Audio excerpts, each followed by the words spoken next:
You can't say, oh, I want to do a virtual production shoot. No one should care about that. They should care about what's your shot? What do you want to do? And then start working backwards. Welcome to VP Land. That's Snehal Patel. He just completed a music video that takes place in a futuristic cyberpunk Mumbai. The video is a lot of fun, but from a behind the scenes perspective, Snehal used the project to experiment with some of the latest filmmaking tech. From working with a virtual art department, to shooting in a volume, to lighting with mimic lights, 3D scanning his actresses, and a whole bunch more. We had a limited budget, limited amount of time to pull it off, but we wanted to see if we can use all the tools that are available in Hollywood as an independent filmmaker and create a highly advanced project. And he documented the entire process so other directors, producers, and creators can learn how to use these tools for their own projects. In this episode of VP Land, we talk about some tricks he used to get over 100 setups in just 2 days. I have multiple cameras pre-calibrated so that we're not having any downtime switching lenses. Some of the limits he hit experimenting with this new technology. We were relying on NERF technology, and NERF playback couldn't work in real time the way we needed it to. How he was able to use AI as part of his workflow, and when AI didn't work out so well. So I certainly don't want to use AI to do that part of it. I learned that quickly. And a whole bunch more. Links for everything we talk about are available in the description. And for the latest news, trends, and behind-the-scenes insights into virtual production, be sure to subscribe to VP Land over at vp-land.com. And now let's dive into my conversation with Snehal. Well, thanks a lot for joining me, Snehal. I appreciate it. So let's start off big picture and just explain to me what Project Chimera is. You know what? I think it's pronounced Project Chimera. And I've been saying it wrong this whole time because... You know, I was going to go with Chimera, and then I was watching some of your videos, and I'm like, oh, they're calling it Chimera. You call it Chimera. I don't want to like mispronounce the project. Yeah. So... I love that. Well, you know, I'm all about starting controversy. You know, the more people talk about it, the better. There was some comments about it. So it's hilarious what you can learn from interacting with people in social media. But all right, Chimera, Chimera. So it's a 3-part like beast. And we have 3 female characters. There are strong characters. There are dancers. And there's a love/hate triangle between the 3 of them for some reason. And we're trying to figure out why. And that's what the storyline's about. There's action. There's Indian classical dance. So we really use like Indian mythology and iconography to add into the world that we created. So actually it's like a cyberpunk world influenced by India. So like maybe in Mumbai in the future. But that was the idea, is to bring into this new flavor. And it's beautiful because we can use different environments. And that's what we did, is that we could have different looking environments when we're showing, you know, them dancing together. And then there's this world in the backdrop where action's taking place. So Project Chimera is this virtual production project that I wanted to accomplish, which was a technological feat in the sense that we had a limited budget, limited amount of time to pull it off. But we wanted to see if we can use all the tools that are available in Hollywood as an independent filmmaker and create a highly advanced project and make it work. And is it even possible? Is it even affordable? Because that's really the question, right? You have a lot of new tools that have come out recently. There's a lot of technology being bandied about. There's a lot of companies trying to make money from this technology, and they're investing in it. They believe in it, and there's a lot of people that believe in it. But, you know, what about the user base? Are we comfortable employing these technologies? So what I wanted to do was do a virtual production project. I thought I could use AI tools that existed to assist in different parts of the process, storyboarding and stuff like that. And even thought that maybe it could help us with generation of 3D elements for our real-time backgrounds for virtual production. But we learned a lot of lessons along the way. It was a long process. We got a lot of sponsors and people on board that believed in us, and we're able to take it to the end, and we got the production done.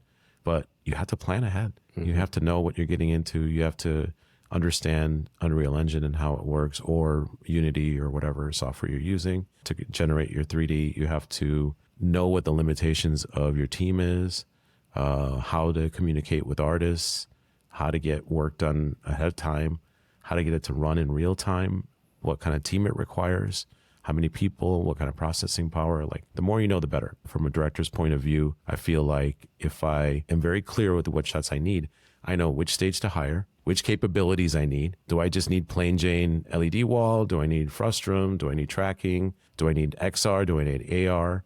Just know ahead of time what you need. Don't just go in there thinking you need everything. You don't for most of it. Figure out what you need, figure out how to line up the shots, and then you can go in and shop around, figure out which stage you're going to use, and then start working backwards to get there in terms of getting your VAD together and testing and getting your team together, figuring out what capabilities you want to have. I went into it wanting to have a learning experience. And that's actually why we created a TikTok and Instagram series, which we have posted on all the social medias, which outlines exactly what we did and what steps we took and how we asked for help and who do we turn to, and then also what the process was like and what steps you have to take ahead of time to get there, and a realistic view on what you're doing. We did get lucky. We got some sponsors, we got some help. We were able to get lenses from Fujinon, lighting from Kino Flo, which was the Mimics. All this worked great with the technologies that were on the stages already. We used red Komodo cameras. Red actually provided a couple of Komodo X cameras. We shot at Fuse Technical Group in Glendale, which was great. They have an awesome stage that is really a nice curved backdrop, which is really helpful to get those shots where you want to go in and get a different angle from a different position. You can totally do that and make really an environment really pop in 3D. When you can change angles quickly and use a lot more of the LED background. So it was really awesome to work with them. DNE, which is Digital Nation Entertainment, helped us volumetrically capture a couple of our actors so that we can then place pieces of them in the VAD. Like if you want a shot where someone's in a helicopter and it's a wide shot where they're far away, you're better off having them as a 3D character. Like you really don't want to film that on the stage. It's not going to make any sense. We had ModTech Labs helped us take the Unreal stuff that we had created and optimize it. So that's a step that you learn about, is that yes, now you've created your world, but how does it play? And how fast does it play back in frames on your LED wall, and what you can do to make that better. So yeah, a lot of hands helped out with this. I couldn't have done it without this help. Certainly Fujinon and Kino Flo really stepped up the game and helped us from the get-go. The Kino Flo lights actually can play back your content. So you can create an Unreal Engine world and then use pieces of that world to play onto the Kino Flows. And there's multiple ways of how you can make that happen, all through a computer processor that the Megapixel makes. We certainly didn't try to light with the LED walls, by the way. That's a fool's game, because the color of light that they put out is just messy, and you don't want to mess with that. We really used good quality sources in the foreground to really like the Mimic characters. Or like other. Yeah. Mimics, or we had some Chauvet lighting already on the stage with some spot sources, which was perfect. It's a great match, you know. Chauvet actually owns Kino Flo, so they're a great team for them to work together. So that was wonderful to see that in action. It really helped, is lighting the foreground the way you would normally light, like on a green screen stage. Really helped us, give us a lot more control. And like what I said with the Mimics, it's the same thing. It's like having the LED wall, except at 10,000 nits if you want it, you know. So you just can bring up the brightness like a TV screen. I think it was your video, your TikTok with the Mimics and loading in a Mid-Journey background for the lighting was where I first stumbled on the project. Oh, cool. Yeah. And it's beautiful because we can use different environments. And that's what we did, is that we could have different looking environments when we're showing them dancing together. And then there's this world in the backdrop where action's taking place. And there we have lasers and motorcycle chase scene and stuff like that. So we got to use a real motorcycle, which is an electric bike. And Form actually provided that. They're a manufacturer out of Brooklyn, New York, and they make these custom electric bikes, and actually influenced by cyberpunk. And then when I was explaining the idea of using like my Indian background, because my parents are from India, I grew up here, but I actually worked in Bollywood. I worked in the industry as an adult. So I've worked internationally and directed commercials and stuff all over. But I'm from Chicago originally. It's just that I got a taste of what it's like to work and live over there, and certainly picked up some things, right? And cultural things, some understandings, some education. I was able to bring that back. So I wanted to put that flavor into what I was creating, because I was like, look, this is where I'll get attention, that I'll get a much bigger crowd of people that'll be interested to see this if I could do something new and different. And if it was a challenge, how can we overcome that challenge? Because you couldn't easily find like cyberpunk stuff set in India, right? So initially, what really helped was AI, to tell you the truth. Because normally I would take photographs of people, do a lot of Photoshop, create extensive like lookbooks and stuff like that if I could, mostly from found photography. I'd be looking on the internet, or I'd be going to Getty Images or places like that, and just finding like sample images that made sense with my story, manipulating that to make it coherent and make sense, and then try to create like a lookbook or a shot list. And we all do this, right? I mean, ShotDeck, literally the website that Larry started. Larry's a fantastic guy, a phenomenal cinematographer, and it's a great idea that instead of having to go to the internet to look for movies and then post shots from whatever trailers and stuff, and try to get around the DRM issues of screenshotting exactly. Netflix and Here we other got websites. Yeah, here artists are giving their permission, right? And production companies are agreeing to it. Like, that's a big deal. Like, hey, yeah, go for it. Take shots from our movie and use that for inspiration. That's wonderful. But what AI can do is personalize it. So when we wanted stuff from this kind of look that we were trying to generate and ideas, we wanted to see what kind of flavor we can come up with. And what was really cool was being able to go to AI and type in a few things like in Midjourney and generate some stuff and test it out. Certainly we didn't replace anyone's job because I would have been doing it myself, right? and it wouldn't have been exactly my vision, or I would have been much more difficult to get there, right? Either you personalize it by taking photographs of your own and creating stuff, which I do all the time, or you're looking for a lot of stock images. And there's a balance to what you do per project, depending on how much you want to invest into it. So this helped. It jump-started us because it gave us a vision. I was able to put that into a presentation and show everybody. I was able to get sponsors on board. I'm able to get funding. I'm able to get people to work with me because there's a clear vision. And I've chosen like what the images are. And then it helped with the storyboard. So the storyboarding, it's still a storyboard artist, but we're now referring to images as we go along to figure out like what shots will take place when, what kind of environments we want to create, stuff like that. And then just looking at ideas and communicating, because even with the artist that created our 3D environments, it wasn't a matter of I just drew some stuff and then he went and just created these beautiful backgrounds from kit bashing stuff. No, we had to come up with an idea of what we're looking for, what kind of look we're looking for, what kind of angles and stuff like that. And it kind of helped to have these AI generated images. So Thomas Matai, a friend of mine, helped with the prompting. So he's become the prompt master over the last year, doing all this prompting. And then I got some friends on board. So the three amigos were myself, Mon Segal, and Tom Thulian Plackle, who is a VP producer that's been working with a lot of great projects recently. He actually was one of the people that had worked on will.i.am's video for F1. That was a virtual production shoot, which is really cool. Right before this conversation, I just texted a friend. I'm like, I don't know why, for some reason I have will.i.am's F1 song stuck in my head. Yeah. And it's just very random. They just brought this up.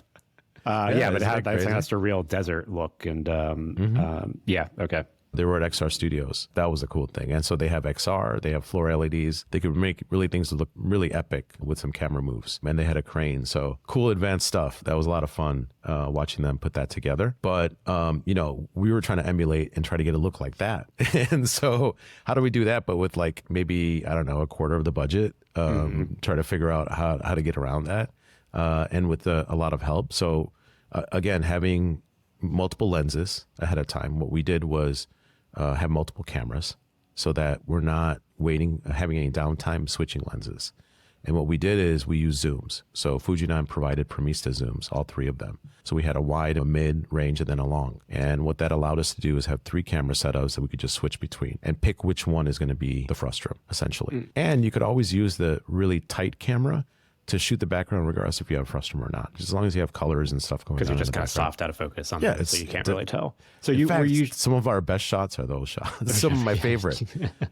Because my cinematographer for the project was Robert McLaughlin, who has a 35, 40-year career in doing VFX heavy shows. Game of Thrones, Red Wedding, but also when the dragons come and kill a whole bunch of army people. I can't remember the official name. The wagon heist or the wagon torch. Yes. Yeah, I can't remember the official name of that battle, battle, but yeah, exactly. And you know, he's really great to work with. He's a friend, and I reached out to him early and got him on board, and he was so happy to do it because it's a learning experience for him and his team as well. So he was able to bring a few of his people that he uses on his camera teams along with him, and it was really like great having those A-level professionals on set, just, you know, camera operating and then interacting and giving us tips, all DPing and doing the work of everything, you know, because we were just a few hands, a small team. And then our gaffer, Sean, who worked with Kino to really understand how they worked, the lighting worked, was able to program on the fly using a laptop, a phone, an iPad. We had an operator that was quickly, you know, changing the lighting to match whatever background we wanted to enhance, which was great. When you have driving shots, You've already created in your 3D world like light fixtures. You can have them go past. Just put them on the mimics and have them go past with the nice brightness, and that really shows on the face and the contrast levels. It was pretty cool. It was great. It was like having a special effects lighting that you really just didn't have to program ahead of time. You could just do on the fly.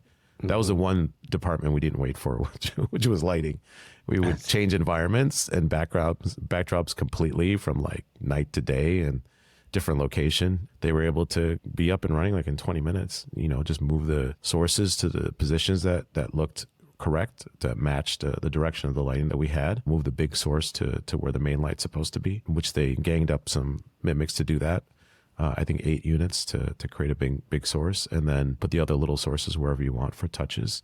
It was great. It was like having a special softbanks, special effects lights all in one. It was pretty cool. Certainly there's still a need for spotlights and Fresnels. I saw you also did build, I don't know what the exact size was, like an 8x, like paneling together a series of mimics. So you turned it into one big source, yeah. But it displays everything as one big unit. Yeah. That's the best part. Was that your main light source for a lot of the scenes, or was that just like a good... Yeah, that plus like having the grid of lights above with the spots and things like that, because we had a lighting board that allowed us to control that. That helped when you needed to just spot something. And what we did was we positioned a stage in the middle of the curve so that we had some height where then we can move stuff up. Like, you can do low angle shots that way. Otherwise, it's impossible to do low angle shots unless your LED just keeps going, or unless you have XR to do wide angle shots. But, honestly, like in a music video, you want to keep things tight. You don't want to do wide shots unless there's a lot of information and stuff going on, at least for our music video, because it's a drum and bass video. It's fast paced. Since there's a lot of cuts and things going on, having emotional connection is really important. So what I found is I tended to favor for sections of my edit, depending on the part of the storyline, the closer shots, where it wasn't important if we used the frustum or not, honestly, where you picked up emotional cues, you picked up expressions, things like that, movements, which sometimes you lose that detail in the wide. So it's nice. We have a mix. 3 camera setups, we can switch between them. We can run 2 or 3 cameras at a time if we needed to. So the main reason for the 3 cameras for speed, so you wouldn't have to just they just have the lens on them. They're already calibrated, and so you just painstakingly calibrated by stYpe, who actually loaned a technician DJ to come in and do it, and he was fantastic because he stayed with us during the shoot as well. He was just very interested in what we were doing, wanted to be helpful, and we really appreciate the support from them. But basically, we had to calibrate for hours because a zoom is complicated. It's a prime lens. Even with these zoom lenses that have the lens data in it. Yeah, but the lens data only gives you positional data. It doesn't actually tell you the distortion of the lens. You can get that from XD lenses. You can get that from Fujinon's Premista Zooms because they have the ZEISS XD technology, which gives them the ability to transmit their distortion and their exposure drop-off characteristics. But in a real-world situation, like in a virtual production situation, you have to contest with the realities of precision.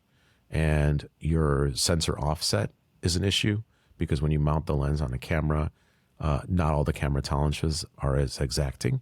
We were using Komodo. Certainly a Komodo camera is not expected to have the tolerance of, let's say, a Raptor. So if we had a $65,000 body versus a sub $10,000 body, then we would expect the mount to be better. And certainly the Raptor comes with a PL mount, whereas we had to use an adapter. Stuff like that. You have to account for that. And then the lens tracking, because zooms won't always track straight, either because you're not supporting them correctly. There's lens motors on it. The lens is getting older. The housing hasn't been serviced well. It's been shipped around. There's a multitude of variables that come into play where the lens doesn't track correctly, meaning that if you zoom in and out, it's not zooming in and out perfectly straight. It's off by a little bit. This is a common issue, especially with broadcast lenses. So broadcast lenses, you forget about ever using any data that they have. It's not going to work. Because there's a lot of plastic involved, a lot of expanding and contracting of metals and plastic, so you can't trust that. But even with cinema lenses, you really have to calibrate differently. Now, there are companies like ZEISS working with Ncam that are going to have their lens profiles for their prime lenses, which then are compared against the real world by doing a chart with your camera once it's set up to see how that calibration fits and then making adjustments to make it work. That's similar to if I calibrate a lens with the MOSIS system or with stYpe or anybody, and then take the lens off the camera, switch it, and then put it back again. Then I'll have to do a recal anyways, which is kind of like a confirmation calibration where it's like, oh, did anything move around? Did anything shift? How did it shift? That's the idea. What ZEISS is doing is they'll provide ahead of time information to the Ncam system to tell it what the prime lens is expected to do and behave, how it's supposed to behave, versus how is it behaving in the real world. Just line it up, you know? Right. But if you have some data points, then you can get all the rest. Whereas you don't have to do a full calibration from start to finish for like an hour or two to figure out every time. Yeah, to figure all this out. I mean, that makes sense because they acquired Ncam right now, but it's under a different brand. Syncraft, yeah, that's their brand. Yes, okay, the new name. So I used to work for ZEISS. Yes. And I used to be head of cinema sales for North and South America. So I was involved in this project before it became public. So certainly I have a background in how virtual production interacts with camera tracking, and I understand it. I was, of course, a champion of lens metadata when I was at ZEISS and ARRI previously. So that's another reason why to kind of get into this space is I can communicate in layperson's terms how the stuff is used and why and how it works. Especially as a director, I can help people creatively to get the answer. Like, okay, you can put this and this together and they work together like Legos. Or don't do this because you'll never need this, you know, and it's not worth it. But over the last, let's say 6 months as a filmmaker, it's a whole new thing when you're doing it for your own creative project. So the learning has accelerated. So it's not like I just learned everything just for this project. I certainly had a background and I understood the technology theoretically. It was the application that I actually learned about. And so now I feel like I want to spread the message and I want other people to understand that this is attainable. You know, it's just that you have to understand how the pieces go together. You have to understand what you have to prepare for and what you need, and then give it the time that it requires to get there. And I think that this is, you know, easily communicated. A lot of the training that we have for virtual productions is very technical out there. It's meant to be for technicians and people that want to make the system work. Whereas I think there has to be training for directors. And that's certainly what I want to do over the next year is reach out to different organizations, work with the DGA and work with different directors groups and organizations. We've been doing this TikTok series and Instagram series, just breaking down the technologies and just talking about how it works. But we want people to interact and put together a workshop that people can join into, either virtually or in person, where they'll be able to learn how this all comes together. I think that it's better if you understand what you're getting into and how the principles work as a director, as a creative, and then know where to go. Just like you would with a green screen shoot, honestly. Like, you know, you're not concerned with which stage you're going to use. Your green screen stage choice is going to be based on capabilities, what lighting they have, how much space they have, can they house your, you know, team? Do you have a makeup place to do makeup and hair, you know, and craft services? The same way you should look at it in LED stages, you know what your requirements are, and then go into picking the different technologies you're going to use and having a reason for it. Why, you know, because you could get away with just a Vive tracker and a made-up frustrum that's not 100% accurate and with no calibration for lenses. You could do that. It's fine. It'll look great. It looks good enough. It looks really good. It looks really good if you know what you're doing. It's not a problem. And then if you need to step up your game, like, no, I need to have those wide-angle desert shots where my characters are super tiny in the screen, well, then you're going to need XR. So now narrows the field of where you can go. Oh, I'm also going to need a 3D character in real time interacting with everything so that I can record it and then just be done and never do compositing later. Well, then you're going to need AR. And that's like exponentially more expensive than just being on a stage with the Vive tracker. You just need to know what you're getting into. And I think that this is what is not being explained to people that are on the creative side. So it becomes daunting. It becomes scary. It's like, how do I figure this out? But if you just show them like, hey, this is all you're doing. It's like, it's doing the same thing as VFX, except you're just, you know, doing it ahead of time and just being ready with it. Put into those terms, I think it's easier to understand. Yeah. I want to run through a couple of this just stages of the process and kind of just break down some of the things that you experimented with or went through. So with prep, you did a lot of Midjourney and AI tools to kind of convey the world building or just kind of like mood boards. There was one post you had showing comparisons between like the storyboard sketches and some rendered Midjourney images. This has always been a challenge for me. The framing and stuff between your storyboard and what you're able to generate in Midjourney, they were very similar. And that's always been a struggle with like, you have the vision and then getting the AI tools to like match it and then not letting the AI tools like generate something else. And you're like, that's not what I wanted, but okay, I guess I'll go with that. How did you guide and direct to get like outputs that where the framing matched what you sketched out and what you envisioned? So at that time with Midjourney, you couldn't do like lens types. That didn't really work because if you think about it, like a lens can be anything, right? Depending on the sensor size, it's not going to necessarily always show you the exact type of output. You could say 50 millimeter, that could be medium format, it can be large format, that can be Super 35. Nowadays, full frame Super 35 is so interchangeable that it could be anything. So you can't do that. We tried at that time, I think even medium shot or wide shot, and even that's difficult to do. The stuff was either portrait or wide. Like that's generally what Midjourney at that time was really giving you. For storyboard, you have to pick and choose the battles. For me, it was like, oh no, I like that vehicle. Okay. And I like how the position is and the direction it's coming from. So it became more of like a directional thing. And then say, okay, let's, create a storyboard. So it was incidental that some of the storyboards look like that, but really trying to generate like the flying vehicle in a certain position, a certain way. It's a fool's game unless, you have patience and really want to do it. And you really, really want to create everything from AI. So those people that are kind of creating these full videos from AI, which is Midjourney generated images or some other engine generating the images, and then they're using something else like Runway ML to then animate that, they're being very patient. And then they're using things like seeds, where you can then use the seed over and over again and try to reframe and stuff like that, where the look is similar, but in a different angle or something like that. That just requires a lot of patience and time, and certainly that's going to get faster. But I don't know if really we were after that. Like, did we really want a computer to generate our storyboards? I don't think so, because when I sat with my storyboard artist, who actually helped initially with our VAD creation, our virtual art direction, it was fantastic because I got feedback.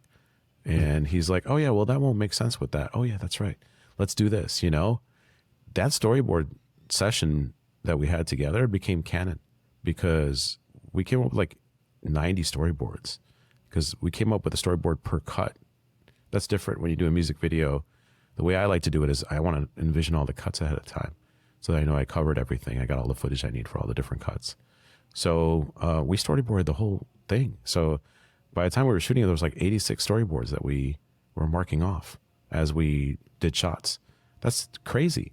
I mean, we were supposed to do that in 2 days. But the fact that we had the canon, and then we did a shot list based on those storyboards and just locked it in.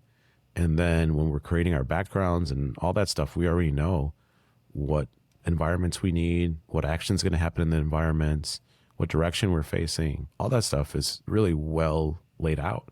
So, in the storyboard shot list, combo, we can now have a shot list, and you could use different software. We use Google, or you can use other software to track your storyboards and VAD creation. But certainly we can separate by environments. We could separate by looks, colors, by characters that are in the frame, all kinds of stuff. I couldn't have done that without a storyboard artist. So I certainly don't want to use AI to do that part of it. I learned that quickly. Then for the actual VAD creation itself, which is, creating the 3D environments that your characters are going to be in, we couldn't use AI really to do that quickly. You can certainly generate things in Midjourney and then find things on the online marketplace, and Kit Bash it's called, where you download 3D kits of looks and environments and then personalize them. That's what we did. Right, like objects someone else made, or or we did a lot of billboards to use, and then I did a lot of billboards. So I did a lot of work with billboards and logos and stuff like that, which is easy when you're doing cyberpunk night scenes. It's a great tool to do that quickly. But the look of what we wanted, kind of like having the wide shots in Midjourney, gave us an idea of how to stack things, what kind of look to create. When I wanted to communicate, hey, I'm trying to make a cyberpunky looking slum background, then I could send that to the artist and he could look at it and go, okay, that's what we want. Also, I could have that in the storyboards and a reference along with the shot so that everyone could see what we're talking about. And that actually helps us with the colors too. So that helps us with costumes and wardrobes. So I actually picked color schemes for the costumes and wardrobes based on the color schemes of the environments that we were going to create. So actually the color scheme of the characters matches the environments. When our heroine is on her motorcycle, the lights around her match her outfit. Whereas the foil, when she's up in the air in her flying ship, her colors match her ship because she's in the military. So it's great. We were able to put all that together. And the dancer, of course, had her own look, which is expressed through the environment that she's in when we see her first. We were able to break everything down. We were able to have people that are interacting and telling me yes, no, maybe so. There's no way I can replace that. So I would say AI was helpful in the personal processes and the communication and making things faster. It didn't help in replacing anyone's job or replacing any process that we were going to do anyways. It's as if I did spend months creating artwork and then finally was able to be like, all right, this is what I want to do, you know? Instead, I was able to spend a week and have an idea. So it really was a personal thing. But I still had somebody else helping me prompt. So it's not like I didn't really save anybody, right? I still needed a prompter, right? So it was like an extra person, really. Like, oh, okay, I could have hired an artist, I guess, to help me out. But the artist would have been tired of me, you know, after a month. And this way, you know, once a computer, you can just keep generating stuff. So that's the truth of the matter. And then for the VAD creation, there is no way just yet to really do this in a nice way. Yes, there are some companies out there that are doing stuff like, for example, taking images, cutting them apart, creating a 2.5D effect. You know, you can do that. So you can generate something in Midjourney and be like, oh, I really love this environment for some odd reason. And so then I'm going to cut it apart in high resolution and add depth and things like that. And then use it as a 2.5D model where I can kind of move the camera just a little bit. Some parallax in it, yeah. Add a little bit of parallax in it. But there's no 3D way. You can't create 3D environments quickly. Certainly people are trying to in Maya and other 3D software to be able to generate quick 3D like textures onto buildings and stuff like that. So basically they're creating geometry and then just splashing stuff on it, or going back and then meticulously taking generated images and putting them onto geometrical shapes. But that's, you know, still a process, and it's not quick. It's not immediate. The only immediate thing that we saw was about Verizon. They have a lab which they study stuff. And what they did was they created just simply a skybox, and where generated images can live in that are put into like a 3D shape essentially. So it kind of looks like parallax, but it's just really, you're stretching out the image. Imagine in a skybox, the floor part of the skybox is stretching out your image to make it look like there's depth in the top part of it. So it stretches out the top, the bottom, and the middle is kind of there. And so it kind of looks like it's 3D because at the Verizon lab where they do this testing, they have a virtual production stage, but it's a floor and wall LED, and they have it set up for XR. So it's not a very large stage. It's a small slice of a stage, but it could be made to look quite large. To place you stand on the stage, the small thing, but then it looks like you're in a bigger world. Yeah, it's just like garbage matting on green screen, where as long as the characters are in front of the LED, then you can add to the background, and you can color match, which takes some doing. But you can do that. You can color match it so it looks perfectly fine. So you can make it look like I'm walking through the desert as a small little character really quickly. But now with this technology, they are basically creating a 3D skybox so that you can speak into a telephone, or like in my case, it was like a Android phone. I spoke into, and I told it what environment I wanted, and then it quickly generated something and then put it into the skybox.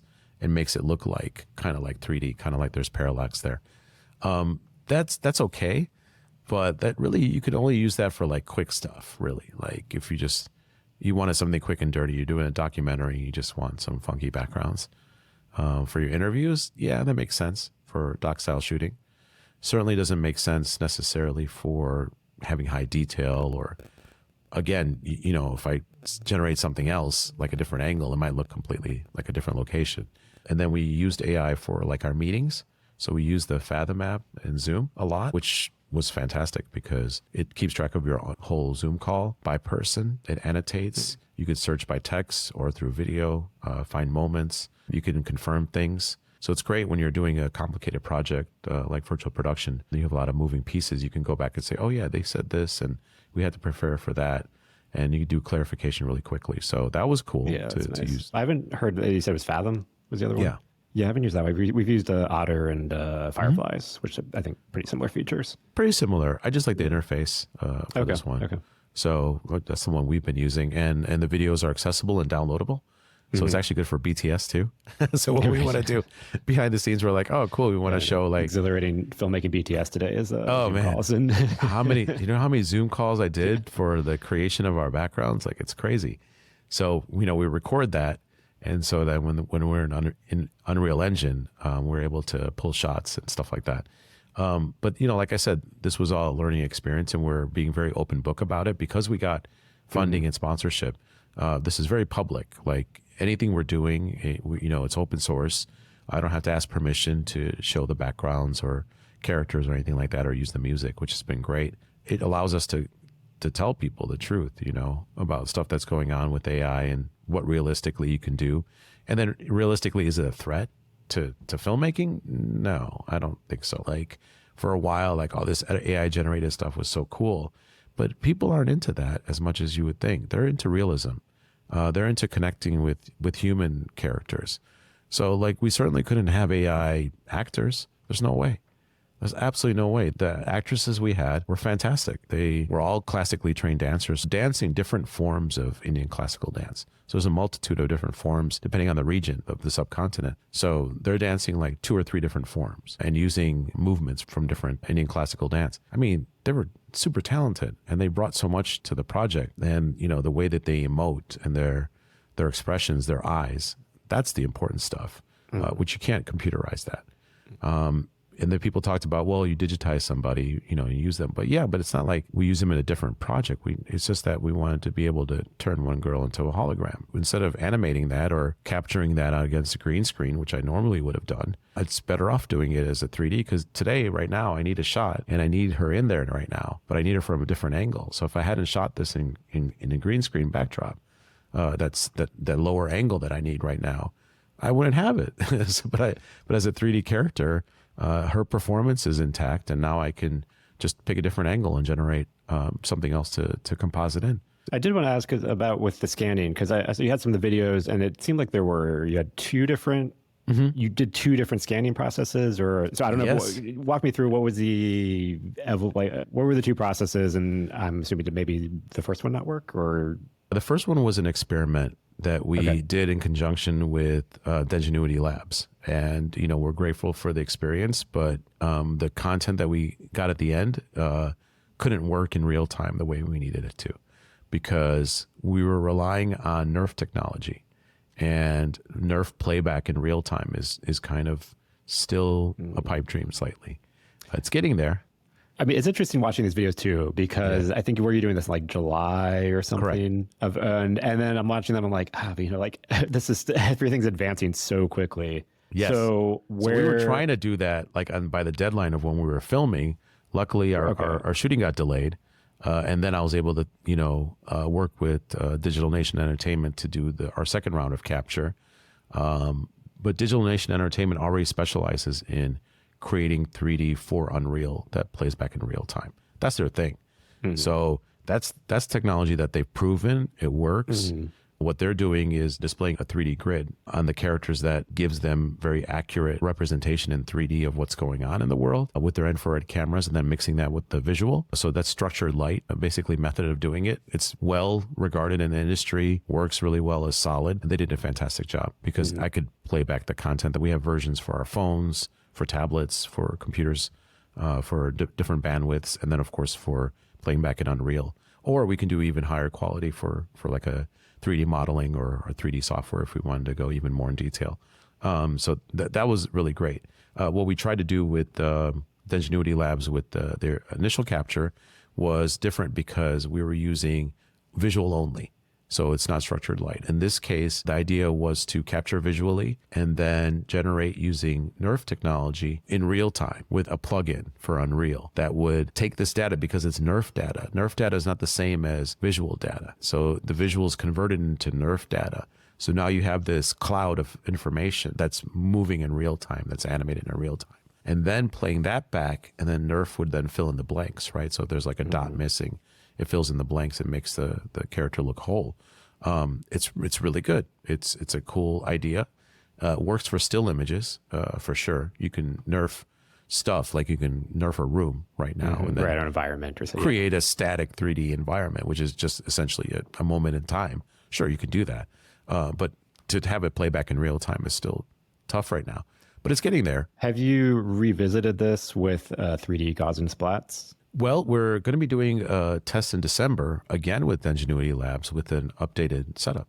So let's see what they come up with. If they're using Gaussian splattering or like sticking with nerf. One frame every like 10 seconds with the nerf versus I've seen like 100 frames a second with the Gaussian splats, and like the performance has been like crazy. So I'm very curious if that one too you just shot with like 16 red Komodos. 16 Komodo cameras. Yeah. So we're shooting in 6K, so it's a lot of data. We learned a lot of lessons also about what to set your shutters at and how much light you need, and to get the image you want, what ISO you have to keep the noise down, because you really need a clean image. The cleaner, the better for this kind of setup. And of course, that idea is different. That's like a setup teardown concept where you can set up and tear down anywhere. You can basically go to a movie set, find a section of studio you can use, set up for the characters, and then be in and out. That's the idea. Or bring it to set on a truck. It's not meant to be a permanent installation or a stage. So, there's a lot of technologies that have to work together for that to come together. So yeah, we're going to be working with them again, trying out this image-based capture system again in December. But there's definitely a benefit to the structured light approach with Digital Nation Entertainment. Their setup that they have, it's solid. It's really, for creative, it's fantastic because they're very clear on what works and doesn't work. They give you clear instructions on even hairstyles, costumes, wardrobe, and all that. And before you leave the set that day, you're able to see your characters live. And if you are planned enough and stay on schedule, you'll even be able to see a rendered shot before you leave and see an output from any different angle. So it's pretty cool to have an animated 3D character that's really that clean and that tight. That doesn't have a lot of like cleanup to do, but hey, it was a learning experience. I mean, these people are volunteering. This is very interesting. Yeah, they're volunteering their time, their energy, and their equipment and their expertise, and giving us really advanced, access to technology because they want more independent people to understand how this works. I could take these 3D characters that we captured with DNE and then put them into our environment. So now we're seeing them on the screen live, playing back as a hologram when we're at Fuse, on their LED stage. And now we're capturing all the information correctly with the metadata and everything to be able to do compositing later if we want to. So that's the benefit of like the stYpe system with Fuji's Premista Zooms. It can read the information from the lens, so at least you don't need focus, iris, zoom position. You don't need encoders for that. And then mix it with the profile that stYpe created and send that information down the packet line that goes to Unreal Engine. And then when you hit the record button in Unreal Engine, it actually records that data for you. So you have that information later. So what was really cool is to see the tight integration of all the different steps to be able to, make this all work together. Is that, yes, we can mix volumetric 3D, put a character live, capture everything correctly, then also be able to composite later if we want to as well. That's why you see a lot of movies, high-end movies, capturing their characters in 3D like this. Because if you can capture like the right type of things, like when people fly away in ships or helicopters and you want them in the doorway of something, like that's the kind of stuff where you don't want to risk having Scarlett Johansson do that. And certainly why pay a stunt double just to do that shot on a green screen stage with wires? Like that doesn't make any sense. You're better off, I think, just capturing her in 3D so that you get her performance and not somebody else's in the doorway of that flying away ship. And then you could do everything in 3D. And I think that's a safer option, certainly, and certainly looks better too. So, there's a lot of cool applications for that tech. And that was the other thing we learned, right? We learned AI and how it's useful and not useful. We learned about virtual production, how it practically works, but then we learned how to do volumetric and how to use those characters later. It's pretty important. And now we're using it for VFX because we're still putting her in the ship and doing shots with it. So it's great. In the production, so we did a 2-day shoot, right? 100 setups roughly. And you used the ZEISS cinema robot? That's correct. Yeah, so can you walk me through just how the production went and the use case of that? of the robot? Spacewalk Moco helped us out with that. It was great just having the team there helping us get these shots where we're trying to make the motorcycle look like it's in motion. The whole idea for the robot was to match the animation that's happening in the background with the movement of the robot. And we tried a multitude of different ways to accomplish this. And it took some doing in a couple of sessions offline to be able to do that. But essentially, we were trying to add motion to, that's in conjunction with the background moving to the foreground. We had like a lane change shot that I wanted to do where our character is dodging a fire blast. It's hard to do and it's difficult to make that happen. But if you think about what the robot should do and how it should move, you can make it look like she's changing lanes and stuff like that. So because you have to kind of zoom out and move at the same time and, do different techniques. But it's great with the SISU robot. You can program all the different positions that the camera's pointed along with the focus, iris, and zoom as well. So you can do all of that, put that into a timeline. And then the motor that's driving the lens is hooked up with the SISU interface. So when you program in 3D space and you frame up, you could do everything at once. And that's exactly what Andrew was doing with the robot and adding the moves to it, which was great. And it added dynamic movement. And it's really cool to have that kind of movement. It's kind of like, we had a dolly as well from Fisher, number 11. So, we had that if we needed it. But honestly, these pre-programmed moves makes a lot more sense. Motion control for when you're trying to do movement on a still object. So the motorcycle was not moving and it's still. So certainly if you want to make the character look like she's moving around, you have to add tilts and stuff like that and movement. So having sweeps and stuff like that line up with the background really, really sold it and made it pretty cool. And it was kind of like a lo-fi way of doing it. We tried handheld and that was impossible to make it look good.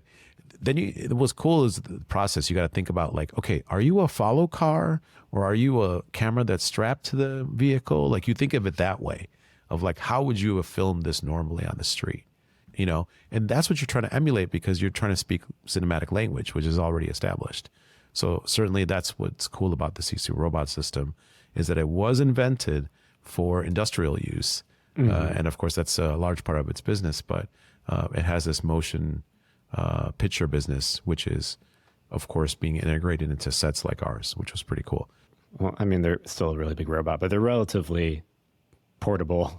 Yes. As far as industrial robots go, that you can move it to a location. We did an interview with them at NAB, and that was one of their big points was like, yes, you can move this and take it to location, and it's not bolted to the ground in your studio and you're stuck with it forever there.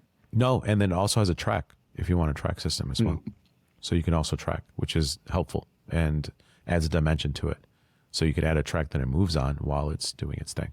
No, it's a pretty cool system. Like you said, very portable and can be set up anywhere. And then post-production, anything different or unusual of like how you went into post or what you did? I know you mentioned because you had the scans, you needed to get other shots. And so you had the scans where you were able to do that. But anything else that was different? No, we certainly tried to see if there was any AI tools because, we were committed to this idea of seeing if there's any possibilities of incorporating AI tools into anything that we did.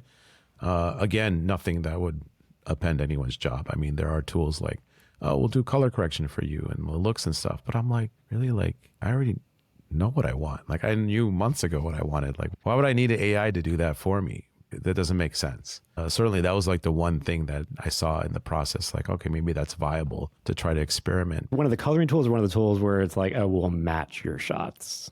No, the matching thing is interesting, certainly. Because like with music videos, you might not have the budget for a color correction session at all. And you're just doing it with the editor or whoever's editing. And sometimes it's the director that's doing it or the DP. In that case, yes, a matching tool would be awesome. But I don't know if I would trust it. Because try it. Yeah. There are a couple out there that are like, yes, we can match the shot or match the camera, or especially, I mean, it's probably more in documentary world, but when you have stuff shot on different cameras and it's like, we need to match them to make them look. No, we do have that issue. Yeah, we do have that issue because we had two Komodo X's and one Komodo. And the tight shots are Komodo and they definitely look different than the other two, even though the settings were the same in the camera, just the footage looks different. Different sensors. Certainly they behave differently. And even if you're using the same pipeline of color science, it's still going to come out a little different. Did you just have a colorist match them? Yeah. So that's usually what a colorist would do. But so in that case, yes, I think I will reach out to you to find out those softwares, and we'll give it a go to see if there's any matching stuff out there. We don't have too many issues with matching. I know. I can't remember the names offhand. I know we got links in the newsletter, but yeah, I'll look them up after and send it to you. But in terms of creatively, I don't know. Like, there's so many tools for you to be able, like with Resolve, you could just download tons of LUTs and see a bunch of stuff really quickly and use your eye. You know, I'm almost 30 years in the business, so certainly I know what I'm looking for. And, you know, with my team, I'm sure we'll get there. But I will, I think afterwards, try out some of these color tools for AI just to see what the results would have been. I'm curious. But with the other stuff, I mean, we're seeing AI already incorporated into Premiere, Photoshop, with Firefly, and things like that. So actually that stuff can help. Like, I can see how if you want to do generative fill to fix shots, something where a boom pole came in or something like that, and you just need to fix it instead of rotoscoping. Got to change the logo, remove the logo. Stuff like that. That stuff has been, very interesting. I've been messing with that on Runway, but now that it's having everything in this, I feel like it's like a lot of things with the AI tools, which is like, it's having it in your central spot where you work with it the most is one of the biggest advantages. Yeah, I think that if you can do away with rotoscoping altogether, that'd be great. Rotoscoping is like the job that no one wants to do, and that's usually you're getting it done for pennies on the dollar overseas. Everyone outsources rotoscoping, from your most independent films to the highest budget movies that we have. They all do the same thing. That's a tedious task that I'm okay with not existing. And if there's ways to go around that, that's okay. It's not creative. It's nothing creative. I think that's where we have to look at AI is like, are you replacing a creative job? Are you replacing a job that a thinking person is doing that's putting thought into it and expertise and their background and the knowledge of what works and doesn't work? Or are you just replacing something that's rote and tedious and doesn't really matter? Does this free you up to do more creative tasks than spending time doing tedious stuff that is not creative? No, because I tell you what, even the budget that's spent on rotoscoping, if it was spent on something else, just makes the shot look better. So if you could just pay an artist to work another day on the shot instead of having to do 5 days of tedious rotoscoping, what producer would not do that? I mean, honestly, wouldn't you rather pay your artists that are doing creative stuff more and keep them longer and get the shot the way you want and have a better output? I think yes. And we already do stuff with software. Like, software has come in to get rid of these tedious tasks. I come from linear editing. I don't even know if you know what that is. Like, that's tape to tape. We had to actually know our edit. So why, as a director now, like 30 years later, you know, I'm very good with storyboards and want to stick to a plan, is because that's what I had to do when I started out. It is literally when I was a kid, 17 years old, in high school, and I had to, you know, create a TV show. It was linear, my friend. We had to know every shot before we laid it on the tape, because if you don't know, you're going to miss the time code and your whole project's messed up and you got to start all over. So you had to learn very quickly to plan ahead. So I think that's what I've learned, I think, through this process is like, what's the realistic, what AI damage it can do, or what is it doing right now, or what's the potential in the future? I think, there's potentials for AI, but I don't know if it's going to replace everybody just yet. That's going to take a lot of time. So looking back and talking about budget, so like factoring out like the sponsorship and the in-kind donation, if this was just like a music video shoot, going through the process that you went through, where do you see that these new tools and these new processes like helped do things like reduce budget or save money? Like, how has things changed? We're able to do things now with this new technology at a lower budget point. Well, let's be realistic. Even with, let's say, with the in-kind and funding that we got, it's still a $250,000 project because, you know, your stage is expensive, your production's complicated, you have more people on your team than you normally would have because all your VFX team is ahead of time and they're all on set with you. It's still not, it's not a cheap endeavor by any means, but it could have been much worse. It could have been another, I think, 15 to 20% more if we didn't have some of the tools that we had and the clarity that we had at the beginning. I think that helped. That certainly centered everything. You're not doing multiple iterations of stuff, even costumes and wardrobe. You're not going back and forth with the designer. That saves you days, weeks, hours, money, time. So you're not doing that. Like, as simple as that. You have a very clear idea, like, hey, this is what we want to do. Oh, cool. What about these? Great. It works perfectly because I know my world. I know my color scheme. That's where I think the savings came in, is knowing where everything was and how it all fit. Certainly with the creation of the virtual production backgrounds, the 3D environments, we went through some headaches and we went through some trial and error. We went through different teammates that were contributing to the whole VAD creation. And then when we learned what worked and got that finalized, we were thankful for the work that we had did ahead of time. So having the clear storyboards, again, having the clear direction, knowing what our angles are, knowing what I have to build and don't have to build, all that totally came into play. So again, 15, 20% of time and money saved over there. In post-production, saving a ton, to tell you the truth, because I'm not doing visual effects. Because everything's already mapped out, you already know, so you just less time they have to. And it looks really good because the angles and everything match. So I'm not creating roads that the motorcycle's traveling on afterwards. I certainly don't have to marry things together and try to figure out by eye what's going on with the angles. I don't have to use camera tracking software to figure out what the movement is. It's so much easier to just look at it and go, oh, cool, that's great. Or I want a different angle, and luckily I paid attention, and according to my storyboards, I took different angles as I needed them. So that's what helped, is thinking about this stuff ahead of time. So, and then I think the timeline of post-production is much shorter with this virtual production shoot, where I relied on a lot of in-camera visual effects, IC VFX, to finish my day. And I have very few actual VFX shots that we're doing. It's just a handful, maybe like 6. It's great because it could have been the other way around. So pretty much most of the stuff you shot in camera, like that was your final pixel done. Yeah. Yeah. Yeah, it's great. Fewer production days going this route, do you think, too? On the stage, like you had 2 days, if this was green screen or if this was some practical sets. You know, I think it would have taken longer on green screen because it would have been harder to communicate what's going on. So matching up your action to your environments would have been more difficult. So you could get around this by creating your environments ahead of time and then going to a green screen stage that has camera tracking, like Castle Studios in Burbank, where you just walk in and then on the monitors you can see live what's going on.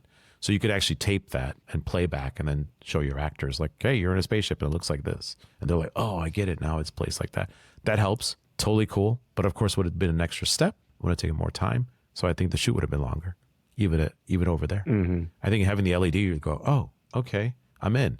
And then having the Kino Flo showing you the same environment. So you're lit by the same stuff and you're kind of seeing that too. I think the actors, much faster for them to get into it. These women were great. I mean, they were rehearsed and they knew their fight choreography, which was half dance, half fight, and their dance choreography really well. We had rehearsed ahead of time. They came on stage and they're like, okay, I'm in. And then boom, it's there. And I had very little to do there. So I think I saved time there. Interacting with the actors. Certainly you don't want to, as a director, pull back and just concentrate on the technical. You want to be there. So like you want to talk to them and make sure that you communicate the emotion. But they got it because they knew what was going on. They knew the storyline. They see it. Storyboards are clear. It's like right there in front of them. They can see what's happening. They get what's going on. They have very few questions. Also, it's great for makeup and hair because you have it's perfect. You don't have to deal with like, oh, we can't have flyaways because it's green screen and this and that. It's like you can be messy and stuff, or you can get the look that you really wanted in the first place without having to compromise. And then you have no green spill on the actors. So you don't have to dial that out later. So that in post-production, you're not trying to get rid of stuff all the time. So there's a lot to be said for that. Just got to be realistic. So I would say realistically, we probably saved, using some AI tools, probably some time and money, but it wouldn't be like 50% of our budget. I don't think that'd be realistic to say, but maybe it helped us a little bit to move us along. Anything we didn't cover across any of this production that was worth mentioning? Well, I just want to thank from the bottom of my heart, everyone that was involved in this project from start to finish. We had great people that worked on this. It was a pleasure to work with everybody and bring you all together to do this technological feat that we did. Yes, it was a low budget thing, but certainly doesn't look like it. It doesn't feel like it. Love the fact that we got people to help us out, that sponsored us, and companies and teams of people that work with us.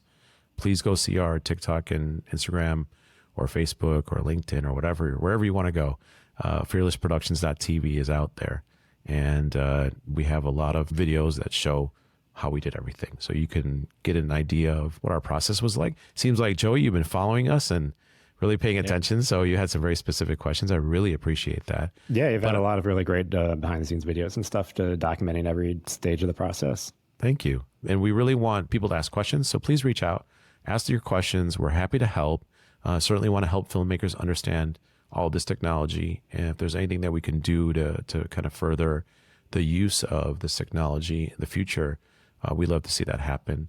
Certainly all the players that were involved are looking for that. They want people to use this tech, and it doesn't have to be the $50+ million projects. It could be your project. You know, if you're realistic and you know what you want, you can do it. Our budget shouldn't reflect what it costs to do this, because you could do this for a lot less as well. Certainly, if you knew what resources you needed to bring to bear, it's going to be a much more affordable, I think, proposition. And certainly you could do it for a lot quicker than we did it. This was a big learning experience for us. All right, I'm actually going to expand. I want to expand on that. So how would you do this cheaper or less expensive? Well, I mean, you could do it at a different stage.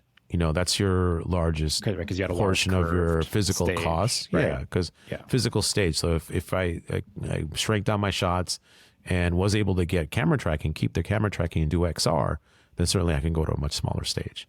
I could even go to a stage like with the floor LEDs.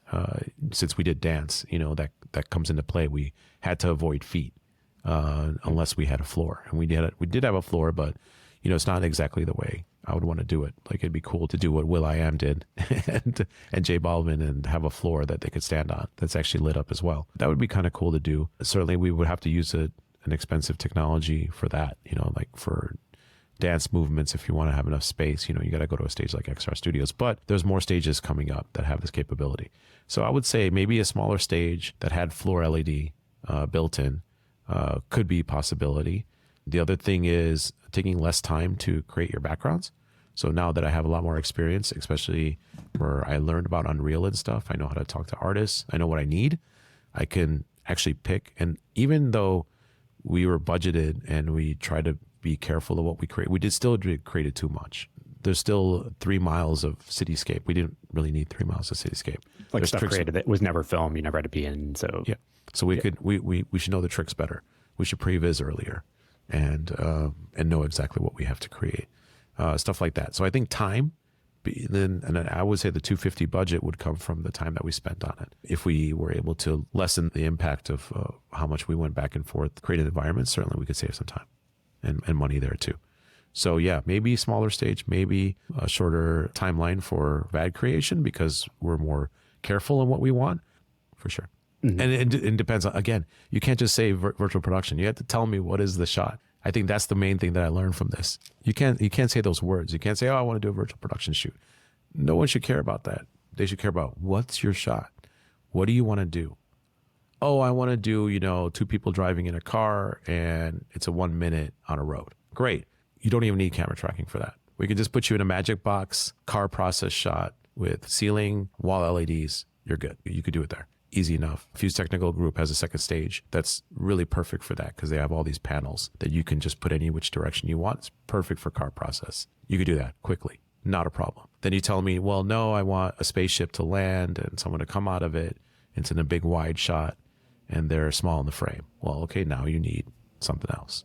Now you need a big stage. Now you need XR capabilities. Now you possibly need a floor LED, right? So I think that's what I learned the most is like, identify what the shot is and then work out how you're going to capture it and then figure out, you know, what everyone needs. So I think that's what I've become good at. And, you know, I want that to help me. As a director, what I want to do is be able to exploit these new technologies and offer that as a service and also create my own content with it. So now I will be creative first, come up with a plan, and then know how to execute it. But even integrating with just a regular drama, I want to do a feature film that's straight up thriller. And, you know, it doesn't require a lot of virtual production, but certainly I could now see how I can use it. Because you could do simple stuff like people don't think about, like, I don't want to close down a bank. Okay, cool. Go in and nerf it, make it 3D. How long is the shot? It's like, 2 minutes long. She needs to go into the bank and then go to the counter. What's the angle? Oh, it's this angle. Great. Nerf it from that angle. Have the 3D environment. Have her walk up to a desk that's real, that's created by production design. You're done. It's great. You can do that now if you needed to, right? And now you can think about it and be like, oh, cool, I could execute it that way. So this is the stuff that's going to save Hollywood and LA is the capability and the ability of directors to be able to do this and creatives to be able to create this way, because you have actors that are on demand. Sometimes you need a pickup day and you don't have the capability of going back to that location, right? Or you need magic hour to match a shot because he said the wrong words and it doesn't work with the edit. And now you've had time and now you got to do a reshoot. Well, it'd been great if you just nerfed the background while you were there, or created a 3D 360 capture while you were there, and then be able to do a close-up and throw in that shot and relight it and match it. Why not? Probably going to be part of the production process in the future. It's totally going to be. I think capture your scenes. I think that pickup shots are going to be done this way in the future. It makes a lot of sense. It does. Makes a lot of sense to be able to do that. You like cheat a close-up because you need a pickup shot of like some other location to make it work. Well, yeah, I really appreciate the chat and all the insights and stuff, and excited to look for the film, or if someone's listening to this in a few weeks, it'll be out already, and we'll have links to that. So yeah, really appreciate it. Thank you so much. Thank you. Thanks for having me. And that is it for this episode of VP Land. Thank you so much for watching / listening. If you enjoyed this episode, please give it a thumbs up or 5 stars on whatever podcast app you are listening to. And for more insights, up-to-date news, behind-the-scenes insights like this, be sure to subscribe to the newsletter, vp-land.com. Thanks for watching. I'll catch you in the next episode.